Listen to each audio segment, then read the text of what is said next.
नातेवाईकांना मारल्यामुळं त्यांना त्या पूर्ण सांत्वन करण्यासाठी किंवा तुम्ही केलेलं ते कसं योग्य आहे ते सांगण्यासाठी थांबलेले असतात काही दिवस. आणि यामध्ये लिहिलेलं आहे की जी बहीण आहे सुभद्रा श्रीकृष्णाची, ह्याचा एकमेव जो पुत्र आहे त्यामध्ये मारला गेलेला आहे. म्हणजे त्या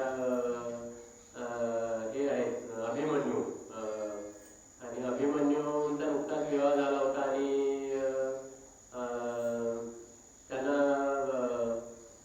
परीक्षित महाराज म्हणजे विवाह झाल्यानंतर लगेच थोड्या दिवसानंतर त्यांचा त्या युद्धामध्ये मारला गेला. त्यावेळी उत्तरा महाराजांच्या पोटामध्ये परीक्षित महाराजांचा गर्भ होता.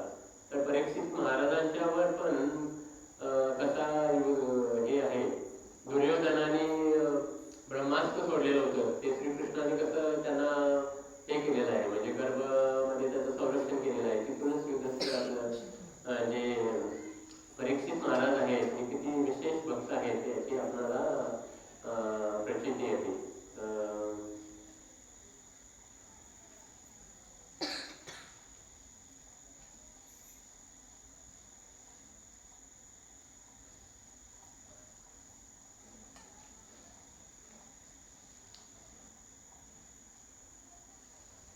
त्यानंतरचा जो श्लोक आहे त्याच्यामध्ये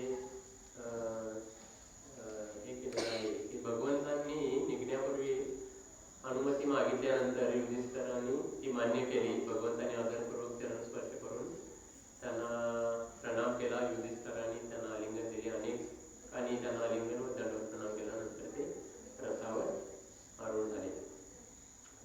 विशेष सगळ्यांची माहिती आहे की कोण कोण त्यावेळी उपस्थित होतं आणि कसं भगवंतांना तिथून हे केले. म्हणजे अगदी आपल्या त्यांना भगवान तिथून जाऊ नयेत असं वाटत होतं, आणि त्यांना भगवंतांची जी इच्छा आहे, भगवंतांच्या लीला आहेत पुढं, त्यांना त्याप्रमाणे ते मार्गस्थ झाले पुढच्या याच्यासाठी.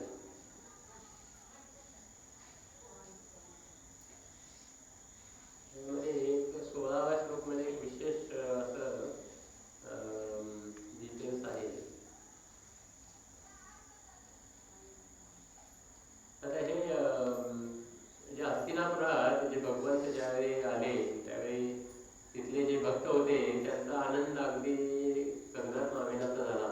सगळेजण ते भगवंतांना पाहण्यासाठी आतुर होते. आणि त्यामध्ये ते उल्लेख आहे भगवान श्रीकृष्णांना पाहण्याच्या इच्छेने कुरुवंशातील स्त्रिया राजप्रसादाच्या शिखरावर चढून गेल्या आणि प्रेम रसायुक्त स्मित करीत त्यांनी भगवंतावर फुलांचा वर्षाव केला. आणि यामध्ये वर्णन केलेलं आहे की ज्या स्त्रिया आहेत स्त्रिया कशा त्यांचं हे करतात. म्हणजे स्त्री धर्म आहे. म्हणजे जर आपण बघितलं पूर्वी तर घरी कोण आलं किंवा काय आलं तरी स्त्रिया ह्या डोक्यावर पदर घेऊन नमस्कार करणे किंवा लांब राहून, किंवा यामध्ये असं लिहिलेलं आहे की हे आपल्या घराच्या वर टेरेसवर जाऊन भगवंतांचं दर्शन घेण्यासाठी तिथून आणि भगवंताच्या विषयी चर्चा करणं, भगवंत कसे विशेष आहेत. आणि यामध्ये वर्णन आहे की भगवंतांची जी चर्चा आहे त्या चर्चेला एवढं महत्व आहे की त्या शुद्ध भक्त असतील भगवंतांचे डायरेक्ट दर्शन मिळणं म्हणजे हे शुद्ध भक्त असल्याशिवाय त्यांचं दर्शन होणं शक्य नाही. आणि हे आपलं वेद आहे, शास्त्र आहे किंवा रामायण महाभारत पुराण आहे, त्या पुराणापेक्षाही ते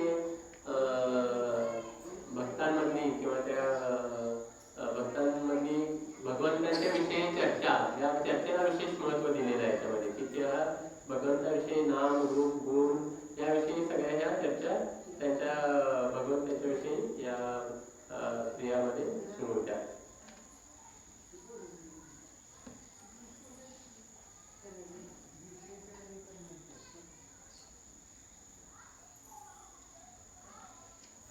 आणि यामध्ये उल्लेख केलेला आहे की माताजी लोक आहेत स्त्रिया या म्हणजे भारतीय संस्कृतीनुसार पूर्ण व्यवस्थित आपला वेश परिधान केल्यानंतर त्यांना जेवढा रिस्पेक्ट मिळतोय तेवढा आपण जर बघितला तर तेवढा रिस्पेक्ट आपण शहरामध्ये जर बघितलं की आता बरेच मॉडर्न नवीन फॅशन आलेले आहेत, छोटे लहान कपडे घालणे आणि मग हे जे प्रसंग अनुचित घडतात त्याला समाजाचा जबाबदार आहे. म्हणजे असं नाही की आपण आपल्या जी संस्कृती आहे किंवा आपल्याला जे संस्कार आहेत ते संस्कार संस्कृती जपले पाहिजे. आणि कुठेतरी एखाद्या अनुचित प्रकार घडण्यासाठी आपणच कारणीभूत कसा असतोय त्याचं उदाहरण शिला प्रभुपादांनी या भाषांतरामध्ये दिलेलं आहे की जी स्त्री व्यवस्थित हे करून आपला पेहराव करून जर समाजामध्ये वावरत असेल तर त्याच्याकडे कोणी वाईट नजरेने बघत नाही. किंवा एखादी जरी याच्यामध्ये उदाहरण दिले की रस्ता साफ करणारी जरी एखादी स्त्री असेल तरी तिनं साडीमध्ये असेल आपला पदर वगैरे व्यवस्थित हे करून साफ करत असेल तर तिला जेवढा रिस्पेक्ट आहे तेवढा रिस्पेक्ट तुम्ही रस्त्यावर एखादी म्हणजे तोटके कपडे घालणारी कोण असेल, एखादी जरी गरीब श्रीमंत घरातली जरी असेल तरी त्या स्त्रीला तेवढा रिस्पेक्ट नाही. म्हणजे हे उदाहरण शिला प्रभुपादांनी दिले आहे. शिला प्रभुपादांनी दिलेल्या उदाहरणातून आपल्याला काही गोष्टी घेण्यासारख्या आहेत की आपल्याला जे आहे यामध्ये सांगितलेलं आहे की स्त्रियांचं संरक्षण म्हणजे हा वेगवेगळ्या स्टेजमध्ये वेगवेगळ्या जो हे आहे म्हणजे लहान असताना आई वडिलांची जबाबदारी आहे स्त्रियांचं, म्हणजे मुलीचं रक्षण करणं, विवाह झाल्यानंतर पत्नीचे आहे, त्यानंतर वृद्ध झाल्यानंतर त्यांच्या मुलाचे आहे. असं हे किंवा विधवा झाल्यानंतर त्यांची मुलं असतील तर परत मुलांचं कर्तव्य आहे की आपल्या आई वडिलांचं किंवा वडिलांचं आईचं संरक्षण करणं. हे संरक्षण स्त्रियांसाठी महत्वाचं आहे. तर एखादी जरी आपण जर बऱ्याच घटना बघतो आपण, एखादी स्त्री असेल विधवा असेल तिला काही प्रोटेक्शन असेल तर समाजामध्ये तिचं शोषण केलं जातं. म्हणजे या गोष्टी खूप आता काल परवाची गोष्ट जर आपण बघितली तर एखाद्या श्रीमंत घरामध्ये अशा गोष्टी घडतात म्हणजे आपण विश्वास पण ठेवू शकत नाही, कलियुग आहे. तर आपण शास्त्राप्रमाणे जर आपण आपलं जीवन जगलं किंवा आपण शास्त्राला फॉलो करून आपल्या जर जीवनशैली आपण ठेवली तर ह्या गोष्टी आपल्याला कधी त्याचा त्रास होणार नाही. समाजामध्ये जरी बऱ्याचशा गोष्टी घडत असतील तरी आपण त्यापासून अलग राहू शकतो किंवा आपण आपल्या वागण्यातून समाजासाठी एक आदर्श निर्माण करू शकतो. जर याविषयी जर प्रभुपाद ज्यावेळी लंडनमधलं जे टेम्पल आहे सोहर टेम्पल ते अगदी मध्यवर्ती सिटीमध्ये आहे, अगदी मेन स्ट्रीटमध्ये आहे आणि त्यानंतर भक्त साधारण 3-4 वाजता मंगल आरतीसाठी यायचे आणि त्या मंगल आरतीला येणाऱ्या भक्तांना बरेचसे या मेन रोडवर विचित्र असे प्रकार बघायला मिळायचे की शनिवार रविवार असेल, शुक्रवार असेल तर रात्री नाईट क्लबमधून मध्यधुंद अवस्थेमध्ये हे जे आहेत फिरणारे आणि ते नशिबाने नसतात. म्हणजे विचित्र विचित्र प्रकार. म्हणजे जर आपण बघितलं तर आपल्या भक्तांची रुटीन आहे 4ला मंगल आरतीपासून होत आहे आणि ह्या तमगुण जो आहे तो जो काळ आहे रात्रीचा उशिराचा काळ आहे यामध्ये बरेचसे म्हणजे आपण ज्या गोष्टीची कल्पना करू शकत नाही या गोष्टी अशा घडत असतात त्या समाजामध्ये. तर ह्या गोष्टी टाळण्यासाठी जर पूर्वी आपण बघितलं तर आपले घरचे आपल्याला मुली शक्यतो जर 7च्या अगोदर घरी येणे ते बंधनकारक असायचं की अंधार पडल्यानंतर काय गोष्टी कुठल्या अनुचित कुठं घडतील काय सांगता येत नाही. त्यामुळं ह्या ज्या आहेत त्याच्यावर काही चांगल्या गोष्टीसाठी हे बंधनं असतात हे आपण आपल्या ह्याच्यातून हे घेऊ शकतो आपल्याला.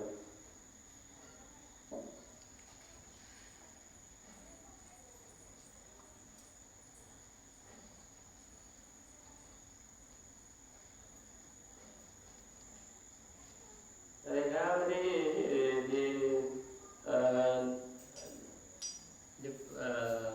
श्रीकृष्णांचं आहे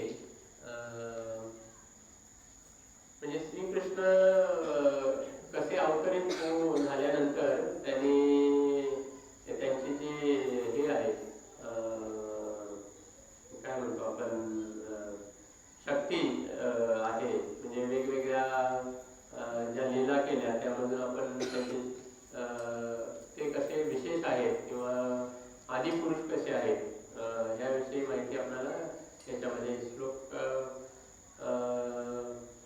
25 मध्ये हे आहे महत्व ह्याचं आहे डिटेल्स. जेव्हा जेव्हा राजे आणि शासनकर्ते म्हणजे हे आता हे राजे त्यावेळेचे राजे आणि आताचं जे कलियुगामधलं जे हे आहे म्हणजे आपण लोकशाही म्हणतो, लोकशाहीतून आपण मतदान करून लोकप्रतिनिधींना निवडून देतो त्यांच्याविषयी आणि अगोदरचे राजे यांच्याविषयी हे केलेलं आहे, कम्पेअर केलेलं आहे. तर जेव्हा जेव्हा राजे आणि शासनकर्ते पशुसारखे अधम वर्तन करतात तेव्हा तेव्हा भगवान दिव्य रूप धारण करून आपले परम सामर्थ्य प्रकट करतात, जगाला हित व सत्य दर्शवतात, आपल्या नैतिक भक्तांवर विशेष कृपा करतात आणि अद्भुत कार्य संपन्न करतात. याप्रमाणे भगवान युगात आणि काळात आवश्यक असे विविध दिव्य रूप प्रकट करतात. ह्या तात्पर्य बघितलं तर खूप असं चांगलं तात्पर्य आहे. त्याच्यामध्ये बरेचसे गोष्टी आपण त्यामधून प्रभुपादांनी आपल्याला सांगितलेल्या आहेत. तर यामध्ये जर आपण परत तात्पर्य बघितलं तर वर सांगितलेले आहे की सृष्टी विश्व भगवंताची संपत्ती आहे. तर श्री ईशोपनिषद मध्ये एक श्लोक आहे की जी सृष्टी निर्माण केलेली आहे किंवा आपल्या सर्वांना जे सृष्टीमध्ये जीव आहे, मनुष्य असेल किंवा प्राणी मात्र असेल किंवा वेगवेगळ्या प्रकारच्या योनीमध्ये हे असते जीव मात्र असतील, तर त्या सगळ्या जीवांना त्यांना लागणारं जे आहे पालन पोषण किंवा त्यांचा सगळ्याची जबाबदारी या सृष्टीमध्ये भगवंतांनी निर्माण करून दिलेली आहे. तर यामध्ये असा उल्लेख आहे की ह्या निर्माण केलेल्या गोष्टी जर आपण व्यवस्थित वापरल्या तर आपल्याला हे इंडस्ट्रियलायझेशन म्हणजे फॅक्टरी म्हणा किंवा ह्या शहरामध्ये आपण जर बघितलं वेगवेगळे कारखाने आहेत, वेगवेगळ्या फॅक्टरी आहेत, तर हे प्रदूषणाला कारणीभूत आहेत.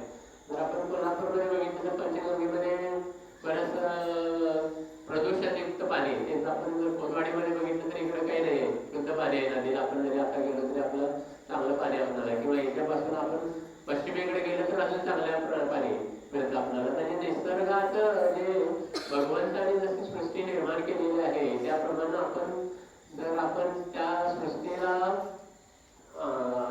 पूरक असं आपलं राहणीमान असेल किंवा आपल्या ज्या दैनंदिन लागणाऱ्या गोष्टी आहेत किंवा आता बरेचसे आता बघितलं तर इव्हन खेडेगावामध्ये जी पहिली दगडाची घरं असायची, कौलाची घरं असायची, कधी एसीची किंवा फॅनची आवश्यकता नसायची. तर आता आपण बघितलं तर शहराच्या प्रमाणे खेडेगावामध्ये पण आपण फॉलो करते की आपलं स्लॅबचं घर पाहिजे, मोठा बंगला पाहिजे. त्यानंतर त्या बरोबर येणारे जे स्वास्थ्याचे प्रॉब्लेम आहेत तर त्यांना पण आपण फेस करायला लागते. म्हणजे हे इनडायरेक्ट होणारे जे आपल्या आरोग्यावर परिणाम आहेत ते आपण कधी विचार करत नाही. आपल्याला सगळं अगदी व्यवस्थित दिसायला, चांगलं दिसायला असलं म्हणजे आपण स्वास्थ्य चांगलं राहतात नाही. म्हणजे नैसर्गिक निसर्गाला पूरक असतं. प्रभुपादांनी शास्त्रामध्ये उल्लेख केलेला आहे की एक गाय आहे आपण आणि अर्धा एकर जरी जमीन असली तरी आपण आपलं जीवन चांगल्या प्रकारे हे करू शकतो, जगू शकतो आणि चांगला वेळ आपण भक्तीसाठी बाकी चांगल्या गोष्टीसाठी आपण त्या वेळेचा उपयोग करू शकतो. तर आपण बघितलं तर भक्त आपले साधू कृपाप्रभू आहेत, त्यांच्या गोशाळा वगैरे आहेत किंवा काही खेडेगावातलं जीवन हे चांगलं आहे. जर आपण शहरामध्ये गेल्यानंतर किंवा शहरामध्ये राहिल्यानंतर आपण ते कम्पेअर केल्यानंतर आपल्याला लक्षात येते की ते किती धकाधकीचं आहे आणि किती धंपलचं आहे किंवा किती स्वास्थ्य आपण आपलं व्यवस्थित जसं ग्रामीण भागामध्ये राहतात तसं शहरामध्ये राहतो. आणि त्याच्यापेक्षा पुढे जाऊन आपण महानगरामध्ये बघितलं, पुणे, मुंबई, बेंगलोर या मोठ्या शहरामध्ये बघितलं तर खूप वाईट अवस्था आहे. म्हणजे आपण बघितलं तर जी अगोदरची एकत्रित कुटुंब पद्धती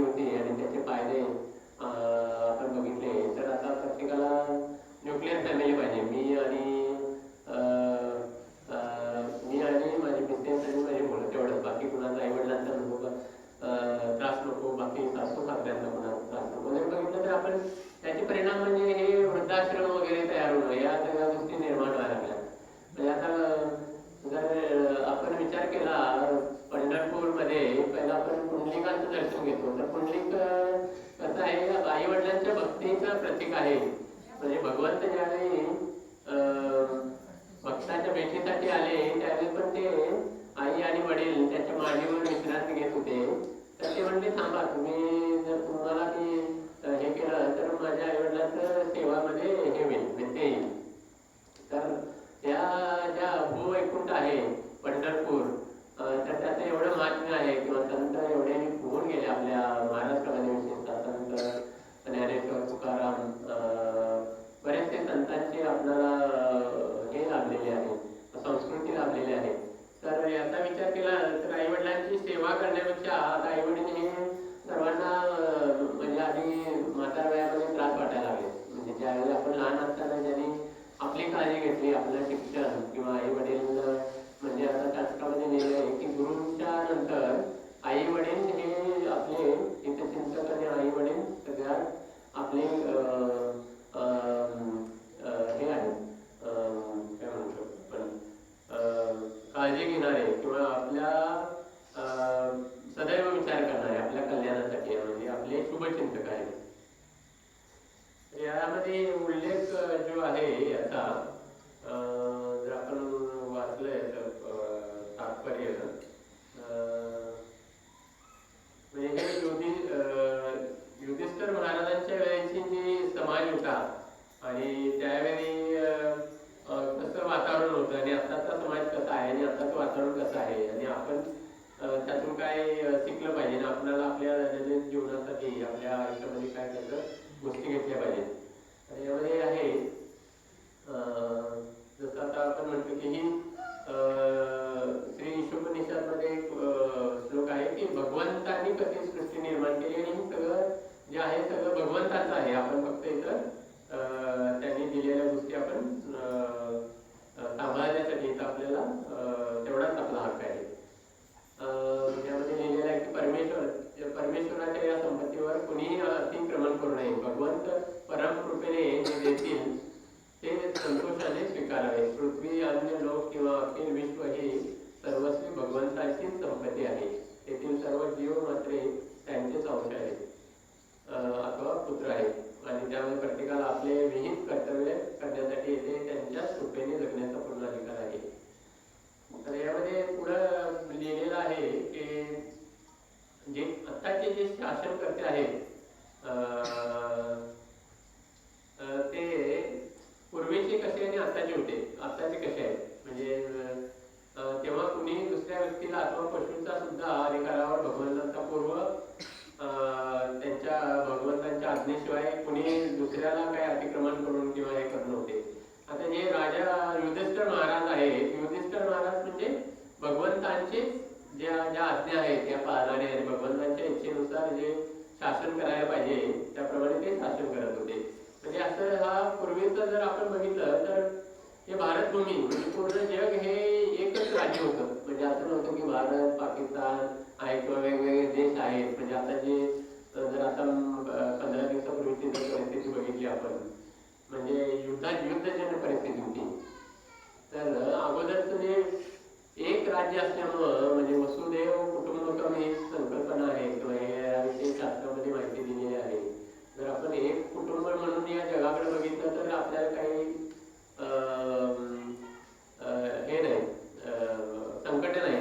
पण आपण आपल्यापुरता मर्यादित जर विचार केला तर भरपूर संकट आहे. याचा आपण आपल्याला यातून प्रचिती येते. आता ह्यामध्ये लिहिलेलं आहे की राजांना आपल्या उत्तरदायित्वाची पूर्ण जाणीव असते. जगाचे शासन कसे करावे या संबंधी अधिकारी व्यक्तीकडून त्यांना ज्ञान प्राप्त झालेले असायचे. परंतु काही वेळा प्राकृतिक निजतम तमोय गुणाच्या प्रभावातून काही राजे शासक सत्तेवर येतात आणि त्यांना ज्ञानही नसते आणि उत्तरदायित्वाची जाणीवही नसते. म्हणजे आताचे हे जे शासन करते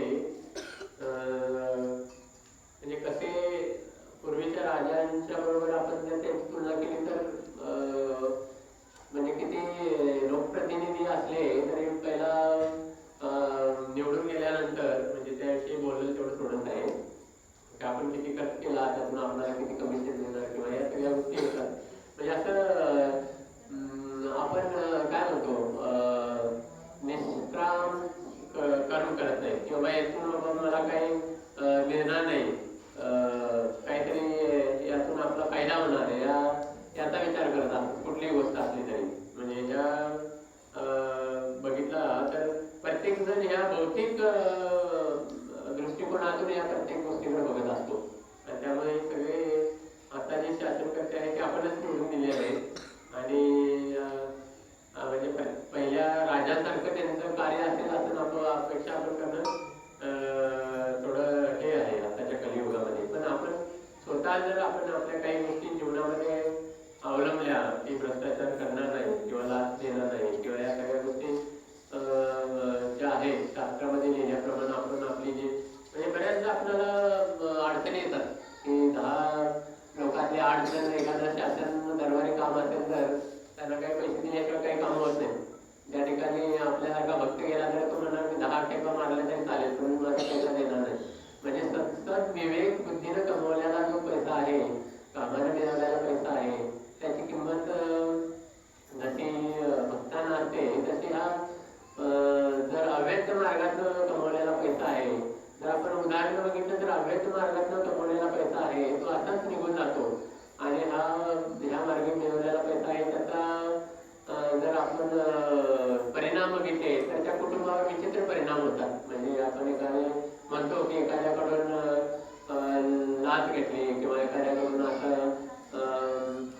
पैसे काही काढून घेणं, चोऱ्यामाऱ्या करणं, तर ते तळतळाट लागतात. म्हणजे आपण म्हणतो जसे आशीर्वाद चांगल्या गोष्टीसाठी असतात तसं एखाद्याचा शाप म्हणजे शास्त्रामध्ये पण आहे. जसं परीक्षित महाराजांना शाप दिला गेला की तुमचा 7 दिवसामध्ये मृत्यू होणार. तर एका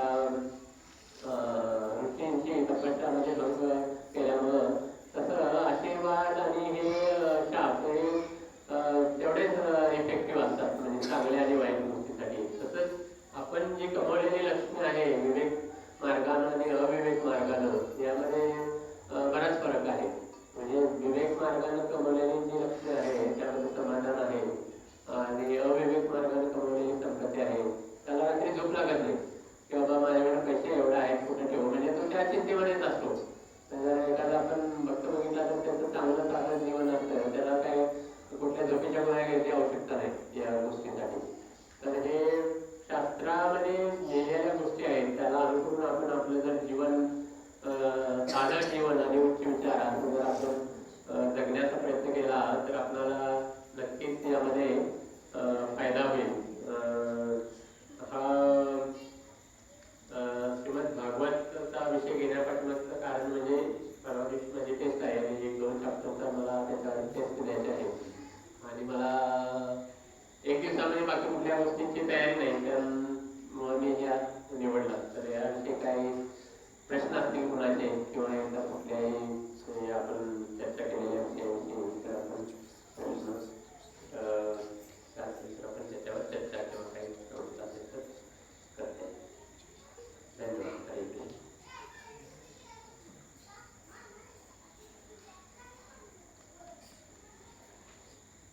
कसा आहे तुमचा अनुभव खेडे गावातला? आता तुम्ही सर्व्हिस निमित्त शहरामध्ये जाताय किंवा खेडे गावामध्ये म्हणजे प्रत्येक एकाला किंवा बाकी म्हणजे तुमची नाळ जोडलेली आहे ग्रामीण भागाची. ग्रामीण भागातलं जीवन आणि शहरामध्ये जीवन याविषयी तुमचा अनुभव कसा आहे किंवा आपण अजून काय चांगल्या प्रकारे करता येईल? आता मला एक 3 आठवड्यापूर्वी पुण्याचे भक्त हे आलेले ना भक्त कीर्तन पार्टी बुक डिस्ट्रीब्युशनसाठी. त्यांना खूप आवडलं. म्हणजे इथे इस्कॉन ग्रामीण भागामध्ये इस्कॉन आहे आणि कोतवाडीला भेट देऊन गेल्यानंतर त्यांचा जो फीडबॅक आहे खूप चांगला आहे. म्हणजे प्रभुपादांनी जे बघितलेलं आहे किंवा चैतन्य महाप्रभूंचं जे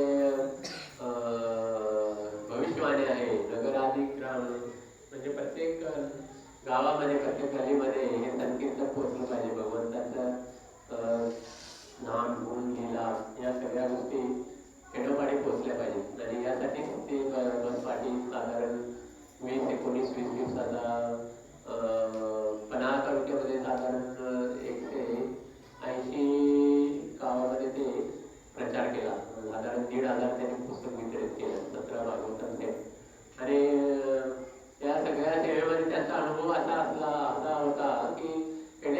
तिथलं जे वातावरण आहे खूप चांगलं आहे.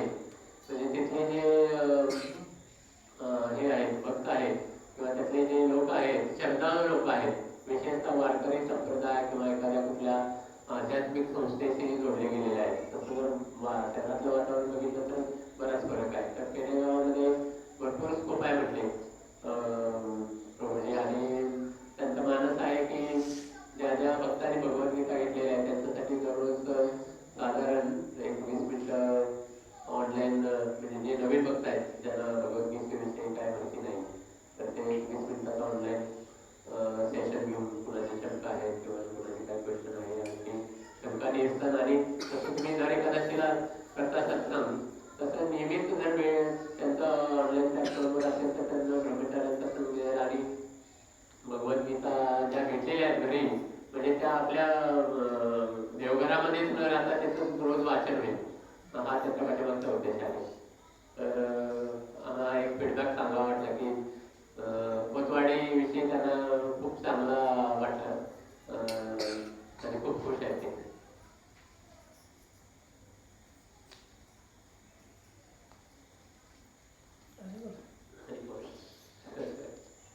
काय नाही, कलियुगामध्ये जे भक्त लोक आहेत ते जास्तीत जास्त म्हणजे अध्यात्माकडे काही आहेत, परंतु अध्यात्मापेक्षा भौतिक गोष्टीकडे जास्त आकर्षित होतात.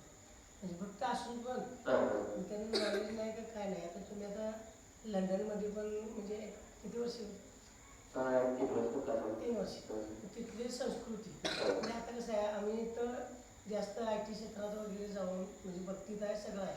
तर IT क्षेत्रात जाऊन आम्हाला लंडनला किंवा अमेरिकेला वगैरे मुलगा पाठवायचा किंवा फॅमिली गावून तिकडे करायचं आणि नंतर परत पुन्हा मी अध्यात्मात परत झोपडीत राहायचं. याबद्दल त्यात कोणतं महत्त्वाचं आहे, जीवन कुठलं महत्त्वाचं असं?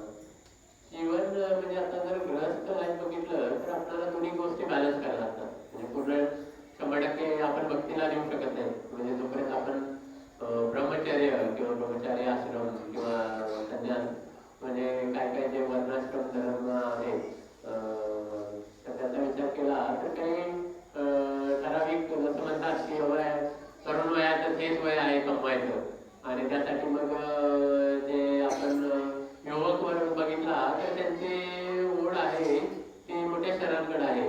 मोठा पगार आहे, कोल्हापूरमध्ये गेल्यानंतर पुणे, पुण्यानंतर पुढे कुठं मुंबई, बेंगलोर किंवा त्यानंतर एक्सप्लोर केल्यानंतर कुठे परदेशामध्ये जाता येईल किंवा तिथलं चलन चांगलं आहे, तिथं आपल्याला चांगला पैसा मिळेल आणि आपण 1-2-3 वर्ष किंवा काही ठराविक काही उद्देशानं जातो आणि त्यानंतर म्हणजे त्याला पैसा तर मिळतो. पण ते आता एक उदाहरण आमच्या क्लासमध्ये एक दिलं होतं की एक भक्त होते ते त्यांना इथं चांगला हे होता, इंडियामध्ये चांगला पगार होता, सगळ्या गोष्टी चांगल्या होत्या, भक्ती चांगली चाललेली. त्यांना बाहेरची अपॉर्च्युनिटी आल्यानंतर ते गेले तिकडं. तिकडं गेल्यानंतर त्यांची पैसे तर भरपूर मिळाले पण जी भक्ती होती त्या भक्तीपासून थोडं दूर होत गेले. म्हणजे आपण आपली जर दृढ निश्चय असेल किंवा जरी मी कुठल्याही ठिकाणी असेल त्या ठिकाणी माझं भगवंताच्या प्रती किंवा भक्तांचा जो संघ आहे कुठे गेलो तरी आपण त्या गोष्टीसाठी आतुर पाहिजे. किंवा जिथं गेलो त्या ठिकाणी आपण समजा वर्षभरासाठी गेलो तर तिथं गेल्यानंतर आपण त्या ठिकाणी आजूबाजूला मंदिर आहे का किंवा भक्त समाज आहे का किंवा तिथं वातावरण कसं आहे. पोषक नसेल तर आपल्याला कुठं राहिल्यानंतर पोषक वातावरण होईल. आता गेल्यानंतर मला म्हणजे अनुभव आला की मी मंदिर शोधत होतो. मंदिर शोधता हे आपलं जे भक्त वृक्ष आहे त्या वृक्षी संलग्न झालो. म्हणजे बाहेर गेल्यानंतर मी इस्कॉनला खरं तर कनेक्ट झालो. म्हणजे हे माझ्यासाठी चांगलं आहे.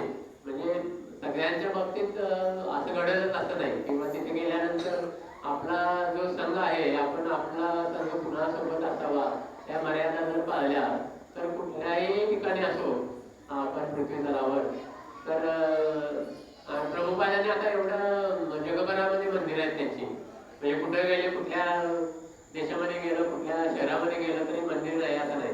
म्हणजे आपला उद्देश चांगला असेल, जर योग्य आपण ठरवल्याप्रमाणे त्या गोष्टीसाठी वेळ दिला तर आपण करायला काय हरकत नाही. पण शेवटी सगळ्यात महत्वाचं आहे की आपल्या भक्तीमध्ये त्याची हे बाधा आली नसली पाहिजे.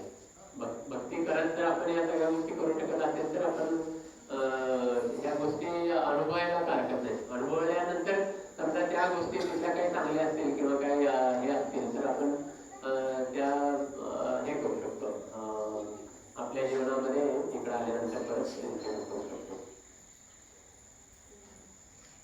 जसं युके मध्ये जर मंदिर बघितलं तर साधारण 100 एकर मध्ये आहे, गोशाळा आहे, तिथं सगळ्या गोष्टी आहेत.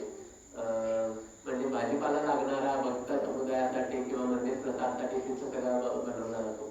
म्हणजे खूप फार्म कम्युनिटी आहे इकडे. जसं बेळगावला आहे मला वाटतं भक्ती रसामृत महाराजांनी काहीतरी केलेलं आहे, बघायला आहे. किंवा गोवर्धन एको विलेज आहे आपलं वाड्याचं. काही ठिकाणी अशा कम्युनिटी आहेत. तसं ग्रामीण भागामध्ये आपण या गोष्टीवर अभ्यास करून आपण काही करायला हरकत नाही. छोट्या छोट्या स्वरूपात म्हणजे गोशाळा असेल किंवा बाकी काही हे असतील. आता मला वाटते नित्यानंद नगरसिंह कीर्तन त्या राजापूरला गेलेले गेल्या रविवारी.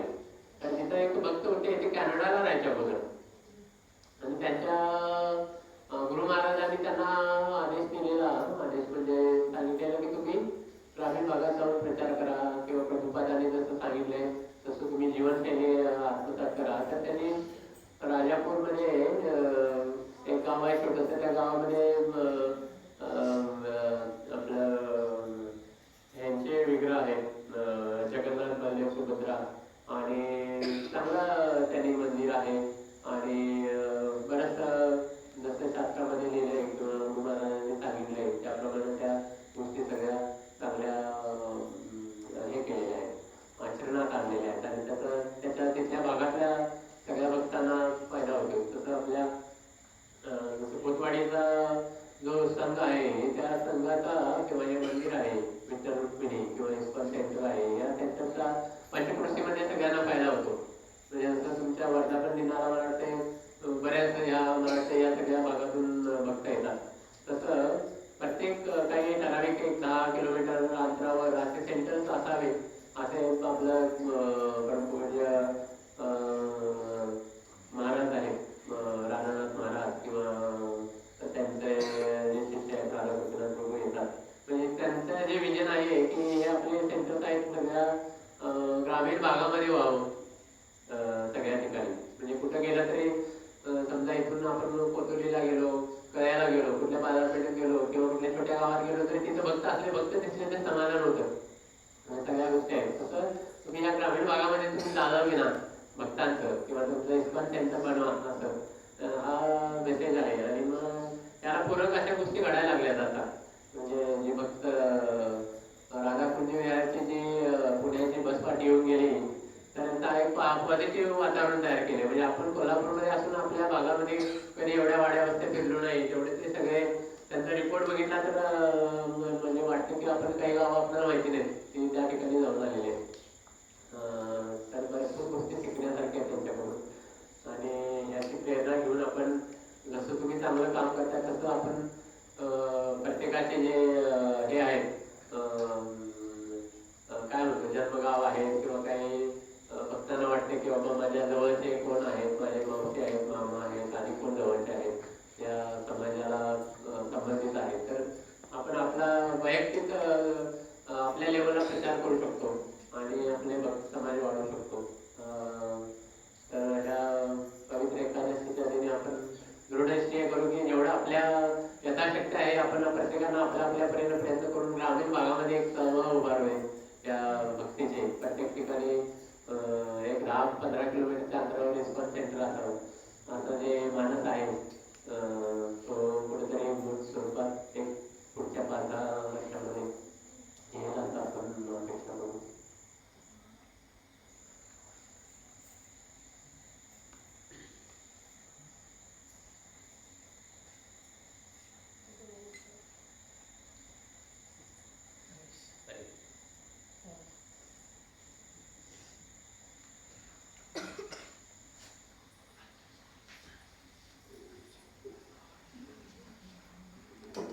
एकादशी निमित्त प्रवचन करते बाबासाहेब काटकर प्रभूजी यांनी भागवतामधील उदाहरणे घेऊन भक्ती मार्गाबद्दल सांगितल्याबद्दल आपण इस्कॉनच्या ट्रॅडिशनल पद्धतीनं त्यांचं स्वागत करायचं 3 वेळा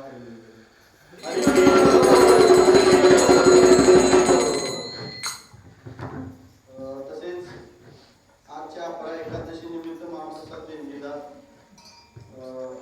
ओवी प्रदीप खोत यांनी त्यांच्या घरातून किंवा यांनी पुढे यायचं छोटासा सत्कार होईल.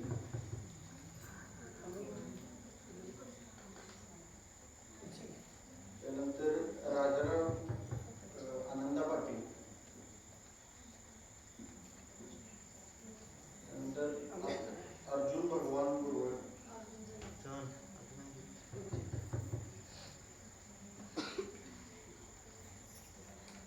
यांचे आपण 3 वेळा हरिबोल करून स्वागत करायचं आहे.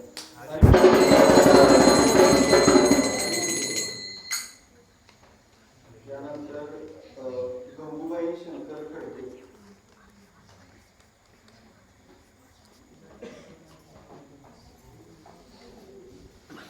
यांनी पुढे यायचं.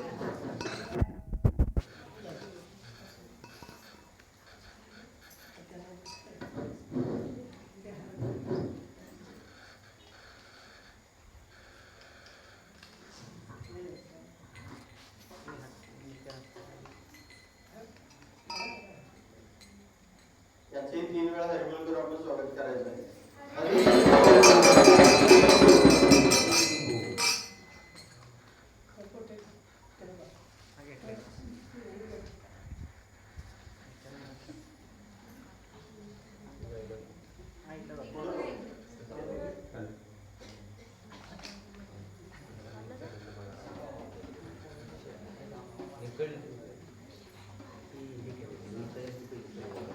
तसेच 10वीमध्ये उत्तम गुण मिळवल्याबद्दल अंचल आनंद पाटील यांनी पण पुढे यायचं.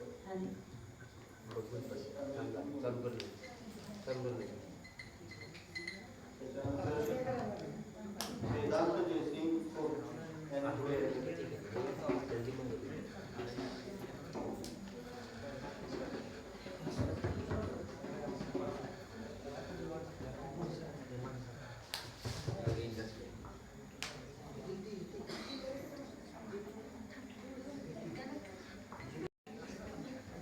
मध्ये उत्तम गुण मिळवल्याबद्दल त्यांच्या अभिनंदन करा. 3 वेळा हरिबोल करू.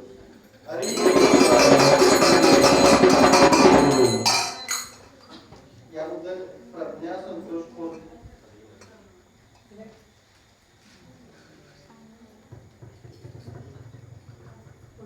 यानंतर समर्थ अनिल वडा यांनी पण पुढे यायचं.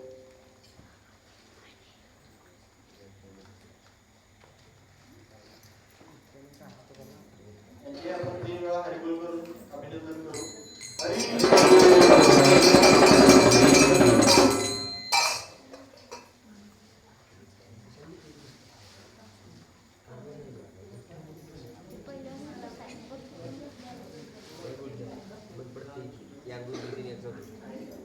त्यानंतर सूचना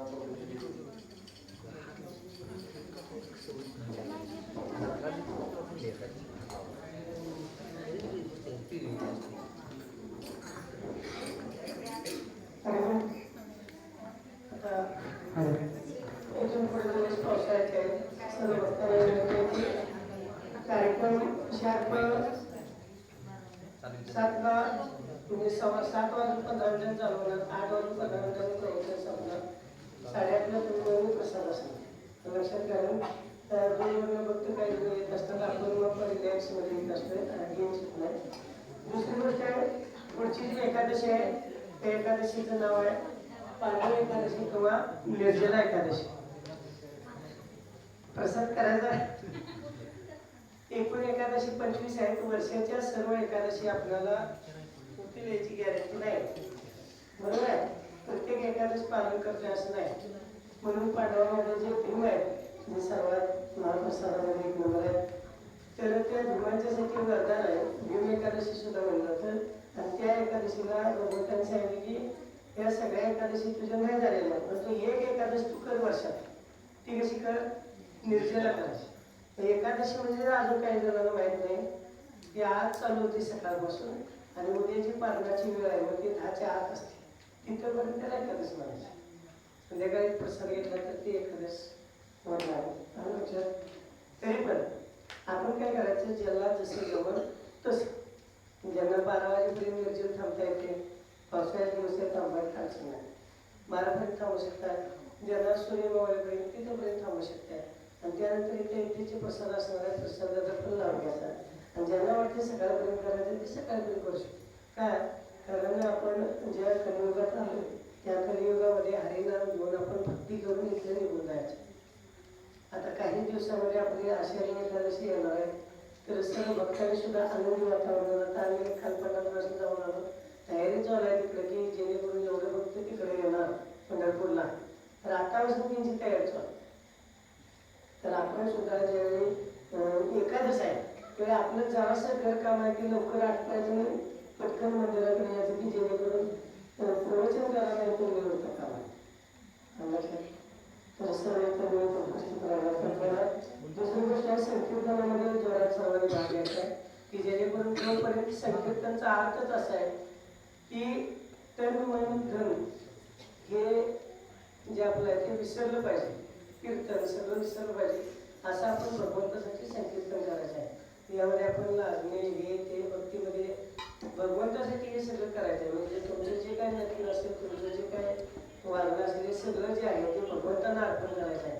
त्यामुळे आपण कीर्तन गौर आरतीमध्ये भाग घेताना प्रयत्न करायचा आहे. आपला स्वभाव आहे मनुष्याचा लाजणे परंतु कुठे लाजायचं हे आपल्याला माहीत नसेल. भगवंताचं संकीर्तन करायचं तर अगदी मनपूर्वक त्या महामंत्र ज्यावेळी 16 अक्षर होते त्या 16 अक्षरामध्ये कुठेही खंड पडला नसला पाहिजे असं आपलं महामंत्राचं संकीर्तन झालं पाहिजे. सर्वांनी गौर आरतीसाठी भरायचं आहे.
आणि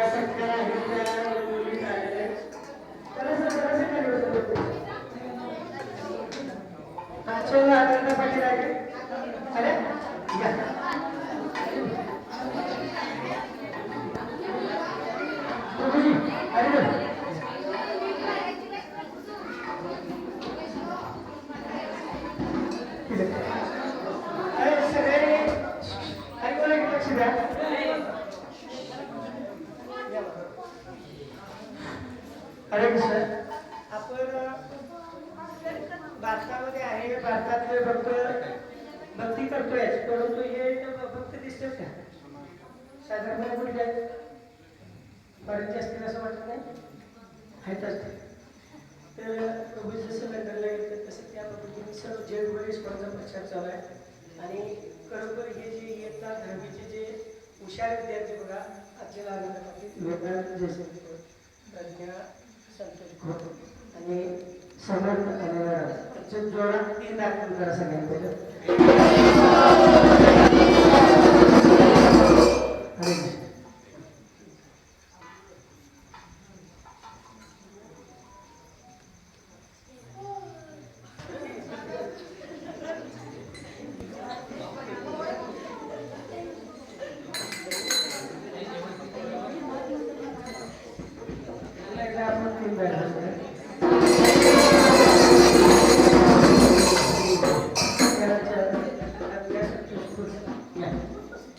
बघा मुलींचा नंबर मला वाटतं पुढे आहे, मुलांचा नंबर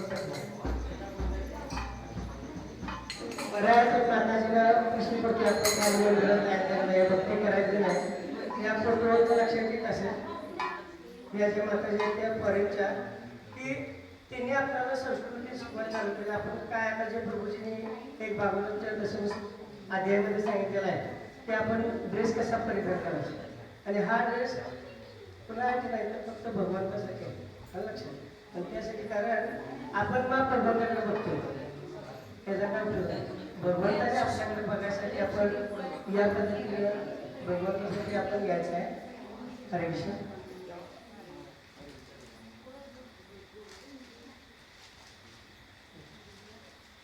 रिजातात 3 रुपये.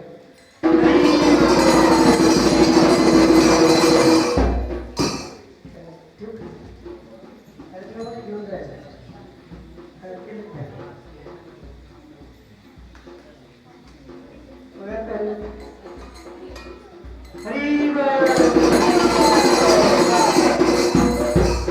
सत्कार यासाठी केला की जे खाली बसलेले काही विद्यार्थी आहेत त्यांनी जरा आदर्श घ्यावा. सगळ्यात आपण आदर्श घेतोय, परंतु जिथं काही तिथे घेत नाही. या विद्यार्थ्यांना का सत्कार झाला, वेदांत असू किंवा समर्थ असू दे, तर हे जे विद्यार्थी आहेत यांनी आपला जो जीवनातला वेळ आहे तो अभ्यासासाठी दिला जास्त. त्यांना पण क्रिकेट खेळायचं आहे, मोबाईल बघायचा आहे, अजून बऱ्याचशा काही गोष्टी करायच्या आहेत, तर त्याचा त्याग केला. त्याग केल्यामुळे त्याचं फळ काय झालं, त्याचा नंबर आला किंवा अबाव 85च्या वरती आहे, 95% आहे. तर तुम्ही पण लक्षात ठेवा, हे झालं भौतिक जीवन. तर आपण आध्यात्मिक जीवनामध्ये 100% पाडण्याचा प्रयत्न करा सर्वांनी. आता सूचनासाठी प्रसारासाठी बाहेर व्यवस्था नाही आहे, इतर व्यवस्था इथंच घ्यायचं, तिकडे न्यायचं आहे. इतर दोन आपल्याला जवळजवळ असं लाईन करायचं ते एकदम आणि प्रसार घ्यायचं. दिलगिरी हॉलला आपल्या कन्स्ट्रक्शन चालू आहे, त्या सगळं सिमेंट वगैरे आहे. भैरवनाथमधील न्यायला बाहेर पाऊस आहे, तर तुम्ही जरासं ॲडजस्टमेंट करून आपण बसू शकताय. हरे कृष्ण. सर्वांना प्रसाद भरपूर मिळणार आहे, सर्व गडबड काय करायचं, 5 मिनिटं लेट झाले एखाद्या दुसऱ्या पण केलं बसून. हरे कृष्ण. सर्वांनी दर्शन घ्यायचं. महाप्रसादे गोविंदे.